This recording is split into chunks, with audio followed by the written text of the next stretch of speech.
കൊച്ചിയിൽ ഹൈബ്രിഡ് കഞ്ചാവുമായി പ്രമുഖ സംവിധായകർ പിടിയിലായിരിക്കുകയാണ്. സംവിധായകൻ ഖാലിദ് റഹ്മാൻ, അഷ്റഫ് ഹംസ എന്നിവരെയാണ് എക്സൈസ് സംഘം അറസ്റ്റ് ചെയ്തത്.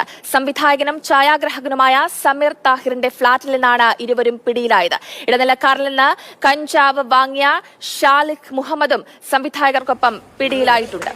മലയാള സിനിമയിൽ ലഹരി വ്യാപനം ശക്തമാകുന്നു എന്ന ആരോപണങ്ങൾക്കിടയിലാണ് രണ്ട് പ്രമുഖ സംവിധായകർ എക്സൈസിന്റെ പിടിയിലായിരിക്കുന്നത്. ഖാലിദ് റഹ്മാൻ, അഷ്റഫ് ഹംസ എന്നിവരെ കഴിഞ്ഞ രാത്രിയിലാണ് എക്സൈസ് സംഘം കൊച്ചിയിലെ ഗോശ്രീ പാലത്തിനോട് സമീപത്തുള്ള ഫ്ളാറ്റിൽ നിന്ന് പിടികൂടിയത്. രഹസ്യവിവരത്തിന്റെ അടിസ്ഥാനത്തിൽ ഗോശ്രീ പാലത്തിന്റെ സമീപത്തുള്ള പൂർവ്വ ഗ്രാൻഡ് ബേ എന്ന ഫ്ളാറ്റിലെ 506 നമ്പർ ഫ്ളാറ്റിൽ നിന്നും കുറച്ച് കഞ്ചാവുമായിട്ട് നമ്മുടെ സിനിമാ ഫീൽഡിലെ രണ്ട് സംവിധായകർ, അതായത് ഒരാൾ അഷ്റഫ് എന്നാണ് പേര്, ഒരാൾ ഖാലിദ് റഹ്മാൻ, പിന്നെ അവരുടെ ഒരു സഹായികളുടെ 3 പേരെ ഞങ്ങൾ ചെറിയ കുറച്ച് കഞ്ചാവായിട്ട് പിടിച്ചിട്ട് കേസെടുത്തിട്ടുണ്ട്.